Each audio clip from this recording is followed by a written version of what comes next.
மீன ராசி அன்பு சொந்தங்களுக்கு வணக்கங்க. எல்லாரும் எப்படி இருக்கீங்க? இப்படி கேட்க கூட ஆட்கள் கிடையாது. நீங்க சுகமா இருக்கீங்களா? சந்தோஷமா இருக்கீங்களா? முதல்ல நீங்க இருக்கீங்களா? இல்லையான்னு கூட யாரும் கவனிக்க மாட்டாங்க. ஆனா, மீனம் ஒரு நாளும் அப்படி நினைக்க மாட்டீங்க. பகையாளியா இருந்தா கூட நல்லா இருக்கட்டும்னு சொல்லி ஒதுங்கி போகக்கூடியவங்க தான் மீனம். சூழ்நிலை எதுவாக இருந்தாலும் சரிங்க. அதுல மாட்டாம மீண்டெழும் தன்மை கொண்டவங்க தான் இந்த மீனம். மாட்டாம அப்படின்னா, அப்படியே தப்பிச்சுக்கிட்டு எல்லாரையும் ஏமாத்திக்கிட்டு இப்படி கிடையாது. மத்தவங்களால சூழ்ச்சிக்கு ஆளாகி, சூழ்நிலை கைதியாக வாழ்க்கையே இழந்து அவ்வளோதான்டா முடிஞ்சுடான்னு மத்தவங்க நெனச்சா கூட, நான் அப்படி இல்ல. நான் எந்த தப்பும் பண்ணல. அதனால கண்டிப்பா நான் எந்திச்சு வந்துருவேங்கன்ற மன உறுதியோட திரும்ப திரும்ப எவ்வளோ அடிகள் பட்டாலும் வாழ்க்கையில முன்னேற ஒரு அடி, ஒரு அடி, ஒரு அடின்னு சொல்லிட்டு இப்படி அடி அடியாவது முன்னேற முயற்சி பண்ணக்கூடியவங்க தான் மீனம். அதே மாரி எல்லாருக்குமே எல்லா சமயங்கள்லுமே உதவிகரமாக திகழ வேண்டும் என்ற எண்ணம் படைத்தவங்களும் இவங்க தான். தனக்கு தான்பா யாரும் வந்து உதவி பண்ணல. ஆனா நானாவது மத்தவங்களுக்கு உதவி பண்ணணும். அவங்கள மாரி நான் இருந்துறக்கூடாது. ஒண்ணும் இல்ல சிம்பிளா சொன்னா, இவங்களுக்கு ஒரு பெரும் கஷ்டம் இருந்திருக்கும். இவங்க தவிர்க்க முடியாத சூழ்நிலையில போய் ஒருத்தர்கிட்ட உதவி கேட்டிருப்பாங்க. அவங்களால செய்ய முடிஞ்ச உதவியா தான் இருந்திருக்கும். ஆனா அவங்க செய்ய மாட்டேன்னு மறுத்து இருந்தாலும், அப்பேற்பட்ட ஆட்கள் கஷ்டத்துல இருக்கக்கூடிய நேரத்துல கூட, இந்த மீன ராசிக்காரங்க அவன் உதவியே கேட்கலனா கூட ஓடி போய் ஏன்பா என்னப்பா ஆச்சு? ஏன்பா இந்த கஷ்டம்? இருப்பா கொஞ்சம் பார்த்து பண்ணிக்கலாம். அப்படிங்கிற மாதிரி அவனுக்கு ஆறுதல் சொல்லி தன்னால முடிஞ்ச உதவிய செஞ்சுட்டு வருவாங்க. பூமி போல பொறுமையும், சகிப்புத்தன்மையும் உடையவங்க தான் அந்த மீனம். காரண காரியம் இல்லாம எந்த ஒரு விஷயத்தையுமே செய்ய மாட்டாங்க. மத்தவங்களுக்கு கொடுத்து கொடுத்து சிவந்த கைகளுக்கு சொந்தக்காரங்க. பிறர் உழைப்புல ஒரு நிமிடம் கூட வாழ மாட்டாங்க. அதே மாரி எங்க போனாலும் சரி, எந்த விஷயமா இருந்தாலும் சரி, அதுல வந்து புதுமையை புகுத்தக்கூடிய மனசாட்சிக்கு மாறாக நடக்காத உத்தமர்கள் தான் இந்த மீனராசிக்காரங்க. அதே மாரி மத்தவங்களுடைய தேவைகளை அறிந்து உதவும் குணம் கொண்டவங்க. எல்லையில்லா அன்புக்கு சொந்தக்காரங்க. ச்சே! எந்த மாதிரி மனுஷங்க பாரு அந்த மீன ராசிக்காரங்க. இப்போ மீன் என்ன பண்ணுது? செத்தும் மத்தவங்களுக்கு உணவா இருந்துட்டு போகுது. அந்த மாரி தான் வாழ்க்கை அழிஞ்சாலும் மத்தவங்களுக்கு உதவிகரமா இருக்கட்டும்னு நெனச்சா, பகையாளி கூட தன்னுடைய பங்கையும் சேர்த்து குடுக்கணும்னு நெனைக்கிறது தான் மீனம். இப்படிப்பட்ட குணம் கொண்ட அற்புதமான உள்ளம் படைத்த தேவர்களுக்கு நிகரான எண்ணங்களை கொண்ட இந்த மீன ராசிக்கு தலைப்பு பார்த்திருப்பீங்க. 38 ஆண்டுகளுக்கு பிறகு பாம்பு ரூபத்துல வரும். கும்ப ராசிக்காரங்களே, திடீர் திருப்பங்கள் ஏற்பட போகுது. தயாராக இருங்க. இன்னும் 48 நாட்கள்ல இதெல்லாம் நடந்தே தீரும். திடீர் திருப்பமா? மீன ராசி இப்ப சொல்லுவாங்க. அம்மா சத்தியமா எனக்கு தெம்பு இல்ல. ஏதோ தப்பா நடக்க போறதா இருந்தாக்கா தயவு செஞ்சு சொல்லாத. நான் இப்படியே ஓடி போயிடுறேன் அப்படின்னு சொல்லுவீங்க இல்லையா? மீனராசியை பொறுத்தவரைக்கும் சின்னதா ஒரு கஷ்டத்த கூட தாங்க முடியாதவங்க தான் இவங்க. அதாவது தன்னுடைய கஷ்டம் இல்லைங்க. தனக்கு எவ்வளவு பெரிய கஷ்டம் வந்தாலும் தாங்கிப்பாங்க. தான் முன்னாடி இருக்கிற யாராக இருந்தாலும் சரி, தெரியாதவங்க யாராவது கஷ்டப்பட்டா கூட அத பார்த்து அத ஒதுங்கி போகக்கூடிய சக்தி இல்லாதவங்க தான். வலுவிழந்தவங்க தான். மனசுக்கு உறுதி இல்லாதவங்க தான் இந்த மீனராசிக்காரங்க. இதனால தங்கிட்டு இருக்கிறது எல்லாத்தையும் குடுத்துட்டு போயிட்டே இருந்துருவாங்க. குடுத்தத வெளிய சொல்ல மாட்டாங்க. வலது கை குடுக்கறது, இடது கை தெரியக்கூடாதுன்னுவாங்களே அந்த மாரி தான். மீனராசிக்காரர் செய்த உதவிகள யாராலயுமே தெரிஞ்சுக்க முடியாத அளவுக்கு தான். இவங்ககிட்ட உதவி வாங்குனவங்க வெளியில சொன்னா தான் உண்டு. ஆனா நான் அவங்களுக்கு செஞ்சிருக்கேன், இவங்களுக்கு செஞ்சிருக்கேன்ட்டு ஒரு நாளும் சொல்ல மாட்டாங்க. இதுதாங்க மீனம். புரியுதுங்களா? உங்கள பொறுத்தவரைக்குங்க, உங்க மனசு வருத்தப்பட மாரி இந்த வீடியோ பதிவு கட்டாயம் இருக்காது. காரணம் கேட்டீங்கன்னா, இந்த ராகு பகவான், கேது பகவான் இதோட பெயர்ச்சிங்கிறது உங்களுக்கு சாதகமா தான் இருக்கு. அதாவது மீன ராசிக்கு ஜென்ம சனி அப்படின்னு சொல்லிட்டு பயத்துல இருக்கீங்க இல்லையா? அந்த பயமே வேணாம். ஏன்னா இந்த ராகு கேது பெயர்ச்சிங்கிறது உங்களுக்கு சூப்பர் அதிர்ஷ்டத்தை கொடுக்க போகுது. அதாவது நவகிரகங்கள்லயேங்க ரொம்ப மெதுவா நகரக்கூடியவர் சனீஸ்வர பகவான். ஒரு ராசியிலேருந்து இன்னொரு ராசிக்கு 2½ வருஷத்த எடுத்துப்பாரு நகர்ந்து போக. அவருக்கு பின்னாடி மெதுவா நகரக்கூடியவன் இந்த ராகுவும் கேதுவும். அடுத்த 1½ வருஷத்துக்கு உங்களுக்கு அதிர்ஷ்டத்த ராகுவும் கேதுவும் மாறி மாறி குடுப்பாங்க. கவலை வேணாம். என்னதான் சனீஸ்வர பகவான் உங்களுக்கு பாதகமான பலன்களை கொடுத்தாலும், அவங்களுக்கு பின்னாடி நான் இருக்கேன் அப்படிங்கிற மாதிரி சனீஸ்வர பகவான் எந்த அளவுக்கு குண்டு தூக்கி போட்டாலும் சரி, உங்க மீது படாத அளவுக்கு இவங்க அத தள்ளி விடுவாங்க. அந்த பாதிப்பு சிறிதளவுமே நீங்க உணராத வகையில இவங்க அதிர்ஷ்டம் கொடுத்து உங்கள காத்தருளுவாங்க. சரிங்களா? ஸோ இப்போ அது எப்படி என்னங்கிறத இப்போ தெளிவாக பார்க்கலாங்க. அதாவது மங்களகரமான விசுவாவசு வருடம் சித்திரை மாதம் 13ஆம் தேதி, அதாவது 26/4/2025 அன்னைக்கு மாலை 4:28 பூரட்டாதி நட்சத்திரம் 3ஆம் பாதத்திலிருந்து கும்ப ராசிக்கு ராகு பகவானும், உத்திரம் நட்சத்திரம் 1ஆம் பாதத்துல இருந்து சிம்ம ராசிக்கு கேது பகவானும் பயிற்சி ஆகிட்டாங்க. இந்த ராகுவும் கேதுவும் நம்ம என்ன சொல்லுவோம்? பின்னாடி நோக்கி நகரக்கூடியவங்க, மத்த கிரகங்கள் மாதிரி இவங்க கிடையாது, கெட்டதை தான் செய்வாங்கன்னு சொல்லிக்கிட்டு இருக்கும். ஆனா இவங்க பின்னாடி நோக்கி நகரவங்க தான், மெதுவா நகரக்கூடியவங்க தான், நிழல் கிரகம் தான், பாம்பு கிரகம் தான். ஆனா கெட்டதை மட்டும் செய்ய மாட்டாங்க, நல்லதையும் சேர்த்து செய்யக்கூடிய பலன் உண்டு. இவங்களை பொறுத்த வரைக்கும் ஏமா மேக்சிமம் கெட்டதே பண்றாங்கன்னு சொல்லிட்டு இருக்கோம் இல்லையா? இவங்களுக்கு தனியா குணம் கிடையாதுங்க. நல்லவங்க கூட சேர்ந்தா நல்லது செய்வாங்க, கெட்டவங்க கூட சேர்ந்தா கெட்டது செய்வாங்க. அந்த வகையில் இந்த ராகுவும் கேதுவும் மீன ராசிக்கு நல்லதை தான் செய்ய போறாங்க. ஏன்னா உங்களுடைய ராசியிலிருந்து பின்னோக்கி நகர்ந்து கும்பராசிக்கு போயிருக்காரு. இதனால இத்தனை நாளா பெரிய பெரிய கஷ்டங்களால பாதிக்கப்பட்டு மீள முடியாத அளவுக்கு துன்பத்திலையும் துயரத்திலையும் பாதிக்கப்பட்ட மீன ராசி இப்போ மீண்டெழக்கூடிய நேரம்னு சொன்னா நீங்க சந்தேக கண்ணோடு தாங்க பார்ப்பீங்க. ராகு பகவானை பொறுத்தவரைக்கும் ராகு பகவான் கொடுப்பது போல கேடு பகவான் கெடுப்பது போல யாராலையும் செய்ய முடியாதுன்னு சொல்லுவாங்க. ராகு பகவான் போகக்காரகன், கேது பகவான் ஞானக்காரகன். இவங்க 2 பேரும் மீன ராசிக்கு மிகவும் விசேஷமான நட்பலங்களையும் கொடுக்க போறாங்க. சொல்லப்போனாக்கா அதிர்ஷ்டம், மிகப்பெரிய சந்தோஷம் கிடைக்க போகுது. மீனராசிக்கு 12ஆம் பாவத்துல இந்த சனி பகவான் நிறைய பிரச்சனைகளை கொடுத்திருப்பார். சனியால மட்டும்தான் பிரச்சனையான்னு பார்த்தா ராசியில இருந்து ராகுவும் அதை கெடுத்துக்கிட்டே இருந்தார், பெரிய பெரிய பாதிப்புல கொடுத்துக்கிட்டே இருந்தார். ஆனா இந்த ராகுக்கு எது பயிற்சினால ராகு உங்க ராசியை விட்டு வெளியேறுவதனால ஏராளமான நன்மைகளை பெற போறீங்க. குறிப்பா கேது 7ஆம் பாவத்தை விட்டு 6ஆம் பாவத்துக்கு வரப்போறதும், 6ல இருந்து கேது 12ஆம் இடத்துக்கு ராகு வரப்போறதும், ராகுவை குரு பார்க்கறதுனால குரு சண்டால யோகம் உண்டாகுது. இனி பல பிரச்சனைகளுக்கு உங்களுக்கு தீர்வு கிடைக்க போகுது. முதல்ல ராகு பகவானை பொறுத்த வரைக்கும் குருவின் நட்சத்திரத்துல சஞ்சாரம் செய்யும் போது குரு அப்படிங்கிறவரு ஜீவனத்துக்கும் அதிபதியா வரார். தொழில் மூலம் மேன்மையை பெற போறீங்க. அமோகமான பணவரவை பெறக்கூடிய காலகட்டமா இருக்க போகுது. வருமானம் அதிகரிக்க போகுது. குறிப்பா பணவரவுங்கிறது அதிகமா கிடைக்குங்க. ராசியில உள்ள சனி நிறைய விரயத்தை கொடுத்தாலும் செலவுக்கு உண்டான வருமானத்தை ராகு பகவான் கொடுக்கிறார். அவர் புடுங்கிட்டு போயிட்டா இவர் கொடுத்துடுறாரு. ராகு பகவானை பொறுத்த வரைக்கும் செவ்வாய் நட்சத்திரத்துல சஞ்சாரம் செய்யும் போது தனம், குடும்பம், வாக்கு, பாக்கியம் இந்த ஸ்தானங்கள் வலுப்பெறுது.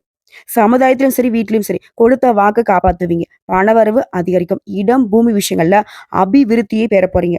உடன்பிறப்புகள் கிட்ட சண்டையா இருக்கட்டும், இல்ல பங்காளி சண்டையா இருக்கட்டும், எல்லாமே மாறப்போகுது. பாசம் வைக்க நேசம் வைக்க உடன்பிறப்பு உண்டுன்னு சொல்லிட்டு நீங்க பாட்டையே பாடலாம். அந்த அளவுக்கு பாசம் மழையே கூட பிறந்தவங்களும் சரி, அந்த மாதிரி வகையில இருக்கணும் சரி இருப்பாங்க. அதே மாதிரி தந்தை உடனான உறவுமே சுமூகமா இருக்க போகுது. ஒட்டு மொத்தமா சொல்லணும்னா இனி உங்களுக்கு எல்லாமே அனுகூலமான பலன்களை கொடுக்க போகுது. அதே மாதிரி திருமண சிக்கல்கள் நீங்க போகுது. ரொம்ப நாளா வரன் பார்த்துட்டு இருக்கோம், எல்லாமே தள்ளி தள்ளி போகுது, தடையாகுது. ஆண்களும் சரி பெண்களும் சரி. 7ல் ராகு பகவான் இருந்து உறவு முறையில சிக்கலை ஏற்படுத்திக்கிட்டே இருந்தார். திருமணத்துல சின்ன சின்ன குளறுபடிகளால திருமணத்தை நடத்த விடாம தடை பண்ணிக்கிட்டே இருந்தார். இப்ப அந்த நிலை அப்படியே உள்டாவா மாறுது. திருமணத்துல குழப்பம் தீருது, குளறுபடிகள் நீங்குது. நிறைய பேர் பார்த்தோம்னா வேற மொழி பேசுறவங்க, வேற இனத்தை சேர்ந்தவங்க, ஏன் வெளிநாட்டுக்கு போயிட்டு அந்த ஊருக்காரரை கூட திருமணம் செய்யறதுக்கான வாய்ப்பு இருக்கு. ஆண்களுக்கும் சரி பெண்களுக்கும் சரி அந்த நாட்டினுடைய குடியுரிமையும் கிடைக்கும். சிக்கல்கள் எல்லாமே விலகுது. உறவு முறைகள்ல இருக்கக்கூடிய சிக்கல்களுமே தீருதுங்க. திருமணத்துக்காக காத்துட்டவங்களுக்கு ஒரு தெளிவு ஏற்படும். நீங்க விரும்பிய வாழ்க்கை துணையை அமைவாங்க. அதே மாதிரி கடன் தீருதுங்க. மருத்துவ சிகிச்சைகள் கை கொடுக்கும். அதே மாதிரி கடன் பிரச்சனைங்கிறது திரும்ப திரும்ப திரும்ப கடன் வாங்கி தான் சூழ்நிலை சமாளிக்க மாதிரி இருந்த உங்களுக்கு அதுல இருந்து பரிபூர்ணமா விடுதலை அடைய போறீங்க. ஜென்ம சனி சின்ன சின்ன சிக்கலை கொடுத்தாலும் ராகுவும் கேதுவும் உங்களுக்கு சின்னதா அடிபட்டா கூட சரி, அதை சரி செய்யக்கூடிய வைக்கிட்ட பெரிய அதிர்ஷ்டத்தை உங்க கையில கொடுத்துருவாங்க. உதாரணத்துக்கு சொன்னா நீங்க 10 ரூபாய் எழுந்தா அவர் 10 கோடி கொடுப்பாரு. சனீஸ்வர் பகவான் உங்களை 10 ரூபாய் நஷ்டமடைய செய்தாருன்னா ராகுவும் கேதுவும் உங்களுக்கு 10 கோடி கொடுக்கறதுக்கு கூட முன் வருவாங்க. இனி மீனத்திற்கு ஒரு குறையும் இருக்காதுங்க. நிம்மதி பெருமூச்சு விடக்கூடிய காலகட்டமா இருக்க போகுது. இவங்களுக்கு தோணியா இன்னும் 1 வருஷத்துல ராசிக்கு குரு வருவதனால ஜென்ம சனியோடைய பெரிய பாதிப்பு எதுவுமே 1 வருஷத்துக்கு இருக்காது. ராகுக்கு ஃபர்ஸ்ட் இந்த ஜென்ம சனி ஸ்டார்ட் ஆன உடனே ராகுவும் கேதுவும் பாதுகாத்து நிக்கிறாங்க. அடுத்த டர்னா குருவும் சேர்றாரு. ஸோ இவங்க உங்களுக்கு பாதுகாப்பா இருக்கிறதுனால 1 வருஷத்துக்கு ஒரு சின்ன அடி கூட உங்க மேல விழாது. ஒரு சின்ன பாதிப்பு கூட இருக்காது. ஸோ இந்த மாதிரி ராகுவும் கேதுவும் கொடுக்கக்கூடிய வாய்ப்புகள் உங்களுக்கு நிலைச்சிருக்கணும், அதிர்ஷ்டம் கிடைக்கணும்னா சனி மற்றும் ஞாயிற்றுக்கிழமைகள்ல செவ்வரளி மாலை கட்டி துர்க்கை அம்மனுக்கு இட்டு எலுமிச்சை பழத்தால தீபம் ஏற்றி வழிபாடு செய்ய நல்ல பலன்களையே இவங்க கொடுப்பாங்க. ஏன்னா ராகுவும் கேதுவும் ஏதாவது உங்களுக்கு பாதகமா இருந்தாலும் இவங்கள தான் வழிபாடு செய்யணும். அவங்க தரக்கூடிய நல்லது உங்களுக்கு நினைச்சிருக்கனாலையும் துர்க்கை அம்மனை தான் வழிபாடு செய்யணும். அதே மாதிரி வெளிநாட்டு தொடர்பு, தொழில்துறை இந்த மாதிரியான விஷயங்கள்ல, கல்வி விஷயங்கள்ல கவனமா இருக்கிறது நல்லது. இதுக்கு மேல துக்கத்திலிருந்து விடுபடுவதற்கு அடிக்கடி அருகில் இருக்கக்கூடிய ஏதாவது ஒரு அம்மன் ஆலயத்துக்கு போயிட்டு வழிபாடு செஞ்சுக்கிட்டே இருங்க. அமோகமான பரிகாரமா இந்த அம்மன் வழிபாடு உங்களுக்கு இருக்கும். இன்னும் ஒரு சில விளக்கங்களோட தெளிவா சொல்லணும்னா, பூரட்டாதி நட்சத்திரம் 4ஆம் பாதம், உத்திரட்டாதி, ரேவதி.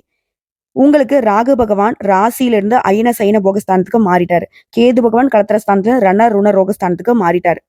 இதனால இந்த பெயர்ச்சியில நண்பர்கள் எல்லாமே ஓடி உதவி செய்வாங்க. செய்யக்கூடிய தொழில அதிர்ஷ்ட வாய்ப்புகள் தேடி வரும். பொருளாதாரம் சிறப்பாக அமையும். பங்கு வர்த்தகங்கள்ல லாபம் கிடைக்கும். விரக்தியான மனப்பான்மையை விட்டு ஒழித்து மற்றவங்களுடைய நம்பிக்கைக்குமே சின்னமாக காட்சியளிக்க போறீங்க. மகிழ்ச்சியாகவும் சுறுசுறுப்பாகவும் உழைக்க போறீங்க. ஆலய திருப்பணிகளுக்கு செலவு செய்யக்கூடிய அளவுக்கு வருமானம் பெருகும். புகழை பெற போறீங்க. மனதிலையும் வைராகியம் கூடும். புதிய சேமிப்பு திட்டங்கள்ல சேர்க்க போறீங்க. வெளியூர் வெளிநாட்டுல இருந்து நல்ல தகவல்கள் உங்களை சேரும். இல்லத்துல திருமணம் போன்ற சுப நிகழ்ச்சிகள் அடுத்தடுத்து நடக்கும். சுயநலம் இல்லாம எல்லாருக்கும் உதவி செய்ய போறீங்க. மனதிற்கு இனிய சமூக விழாக்கள்ல கலந்து கொள்ள போறீங்க. மத்தவங்க உங்களை பாராட்டக்கூடிய வகையில நடந்துக்க போறீங்க. பயணங்கள் செய்து அதன் மூலமே நன்மைகளை பெற போறீங்க. எதிர்மறையான எண்ணங்கள் மறைந்து நேர்மறையாக சிந்திக்க தொடங்குவீங்க. புதுசா வீடு கட்டி குடியேறக்கூடிய பாக்கியம் இருக்கு. வீடு கட்டி பாதியில நின்னவங்க கூட அது முடிச்சு கிரகப்பிரவேசம் செய்யறதுக்கான வாய்ப்புகள் இருக்கு. அதே மாதிரி உத்தியோக பணிகள் இருக்கிறவங்களுக்கு உயர் அதிகாரிங்க கிட்ட நல்ல மதிப்பு பெற போறீங்க. சக பணியாளர்கள் உங்களுக்கு ஒத்துழைப்பா இருப்பாங்க. எதிர்பாராத வருமானம் கிடைக்கும். மனசுக்கு மகிழ்ச்சியை ஏற்படுத்தும். வேலை நிமித்தமா வெளியூர்ல இருந்து தங்கி வேலை பார்த்தவங்க இப்போ குடும்பத்தோட சேருவதற்கான வாய்ப்பு கிடைச்சிருக்கு. புத்திர பேரு எதிர்பார்த்தவங்களுக்கு புத்திர பேரு கிடைக்கும். வண்டி வாகனம் வாங்கக்கூடிய யோகம் இருக்கு. அதே போல உங்களுடைய குடும்பத்திலுமே நிறைய சுப நிகழ்ச்சிகளை நடத்த போறீங்க. அது போலவே நீங்களும் நிறைய சுப நிகழ்ச்சிகளுக்கு முன்ன நின்று நடத்தி வைக்க போறீங்க. பணப்புழக்கம் உங்க தேவைக்கு அதிகமாகவே இருக்கும். உங்களுடைய செல்வாக்கு உயரும். இருந்தாலும் மீனராசியை பொறுத்த வரைக்கும் உங்களுடைய வேலையில ரொம்ப அக்கறையாகவும் கவனமாகவும் ஈடுபடணும். இது வியாபாரிகளை பொறுத்த வரைக்கும் வியாபாரத்துல சிறப்பான முன்னேற்றம் காணப்படுங்க. அதே மாதிரி உங்களுக்கு வியாபாரத்துல போட்டியாளர்கள் இருக்காங்க இல்லையா, அவங்களாம் உங்களுடைய வாடிக்கையாளர்களை தங்களுடைய வசம் ஈர்க்க முயற்சி பண்ணுவாங்க. ஆனா அது முடியாது. அதே போல நீங்களும் வாடிக்கையாளர்களை திருப்திப்படுத்துவதில் கவனம் செலுத்தணும். அளவுக்கு அதிகமான கொள்முதல் செய்யறப்போ கவனமா இருக்கணும். கடன் தொகையை நிலுவையில விடுவது சிரமத்தை ஏற்படுத்தும். இதனால அப்பப்ப பணத்தை அப்பவே செட்டில் பண்ணிடுங்க. நீங்க அப்பப்போ வாங்கக்கூடிய பணத்தையுமே அப்பப்போ வாங்கிக்கோங்க. எங்கும் கவனம், எதிலும் கவனம். வியாபாரிகளை பொறுத்த வரைக்கும் கவனக்குறைவு இருந்துச்சுன்னா பாதிப்பு வரதுக்கு வாய்ப்பு இருக்கு. அதே மாதிரி வியாபாரிகளுக்கு அடுத்தபடியா கலைத்துறையில இருக்கிறவங்களுக்கு புதிய வாய்ப்புகள் கிடைக்கும். பொருளாதார நிலையில முன்னேற்றம் காணப்படும். மேலும் உங்களுடைய வாழ்க்கை அப்படிங்கிறது நல்ல வசதி வாய்ப்புகள் பெருகக்கூடிய நேரமா இருக்கு. வண்டி வாகன வசதிகள் அமையக்கூடும். விருதுகளும் பாராட்டுகளும் கிடைக்க பெறுவீங்க. கிடைத்த வாய்ப்பு மட்டும் கரெக்டா பயன்படுத்திக்கிறது ரொம்ப அவசியங்க. நேரத்துக்கு வேலையை முடிச்சு வச்சுக்கோங்க. இதனால நல்ல பெயர் கிடைக்கும். அப்படி காலதாமதப்படுத்துறோம், இன்னைக்கு செஞ்சுக்கலாம் நாளைக்கு செஞ்சுக்கலாம்னு ஒரு வேலையை தள்ளி போடுறோம்னாக்க அது நமக்கு பலன் கொடுக்காது. அதே மாதிரி சக கலைஞர்கிட்ட பகைமை ஏற்படுறதுக்கு வாய்ப்பு இருக்கிறதுனால நீங்க பார்த்து சூதானமா இருந்துக்கோங்க. முடிஞ்ச அளவுக்கு அந்த பகைமை ஏற்படாம தவிர்த்துக்கோங்க. அடுத்த மாணவர்களுக்கு படிப்புல உங்களுடைய ஆர்வம் அதிகமாகுதுங்க. அதன் மூலம் நல்ல மதிப்பை பெற போறீங்க. இன்னும் சொல்லப்போனா பெற்றோர் மற்றும் டீச்சர்ஸ் கிட்ட மட்டும் இல்லைங்க, மற்றவங்க கிட்ட கூட பாராட்டுகளை பெறக்கூடிய அளவுக்கு நீங்க நடந்துக்க போறீங்க. சிலருக்கு வேலை வாய்ப்புங்கிறது படிக்கும் போதே அமையும். உயர்கல்விக்காக ஒரு சில வெளிநாடு செல்லக்கூடிய வாய்ப்பையும் பெற போறீங்க. ஸோ அதிர்ஷ்டம் உங்க பக்கம் தாங்க. அடுத்த அரசியல்வாதிகளுக்கு பலரும் பொறாமப்படக்கூடிய அளவுக்கு உங்களுடைய வளர்ச்சிங்கிறது அசுர வளர்ச்சியா இருக்க போகுது. மேலிடத்துல இருந்து முழு ஆதரவு கிடைக்க பெறுவீங்க. உடைய சொல்லுக்கு தனிப்பட்ட மரியாதை கிடைக்கும். பொருளாதார நிலையில திருப்திகரமான முன்னேற்றம் உண்டாகுது. குடும்பத்தாருடைய தேவைகளை நிறைவேற்றி அவங்கள மகிழ்ச்சி அடைய வைப்பீங்க. மற்றவங்களுடைய பிரச்சனைகள்ல தலையிடாம உங்க வேலையில மட்டும் கவனம் செலுத்துறது ரொம்ப அவசியங்க. அடுத்து பெண்களை பொறுத்தவரைக்கும் குடும்பத்துல குதூகலம் நிரம்பி காணப்படும். குடும்பத்தார்கிட்ட அன்பையும் நன்மதிப்பையும் பெற போறீங்க. உடைய பாசத்துக்கும் நேசத்துக்கும் ஒரு குறையும் இருக்காது. மகிழ்ச்சி அடைய போறீங்க. வேலைக்கு போகக்கூடிய பெண்மணிகளுக்கு ஊதிய உயர்வு கிடைக்க பெறுவீங்க.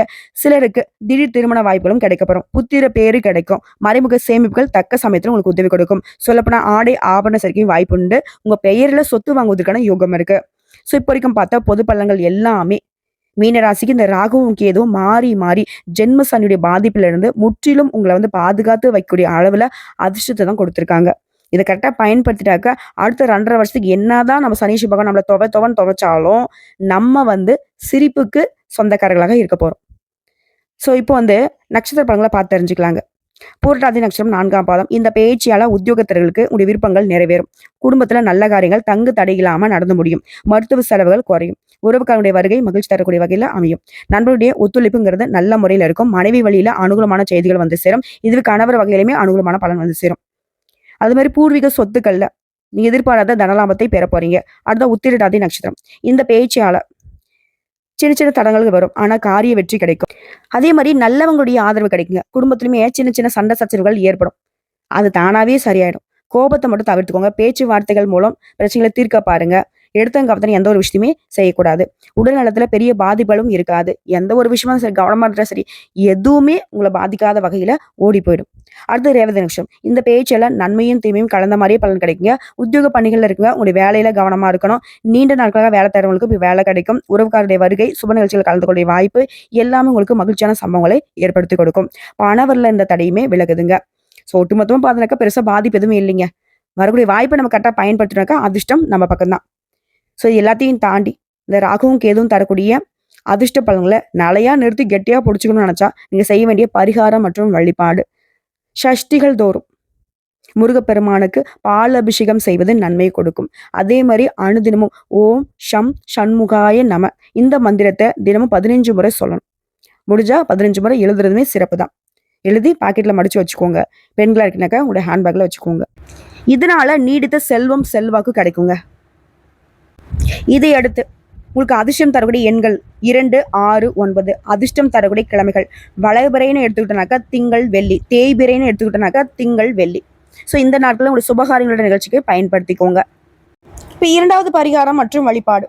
நாகப்பட்டினத்துல ஸ்ரீ ஆதிசேஷனின் பூஜையில் மகிழ்ந்து அருள்பாலித்த ஸ்ரீ காயா ரோகணேஸ்வரரை மற்றும் ஸ்ரீ நீலாய தக்ஷி அம்மனையும் வழிபாடு செய்வதனால வெற்றி தொடரும். அதுவரை இயற்கை சீற்றத்தால பாதிக்கப்பட்டவர்களுக்கு உதவி செய்வதனால நிம்மதி உண்டாகும். இதோட 3வது பரிகாரம் மற்றும் வழிபாடுங்க.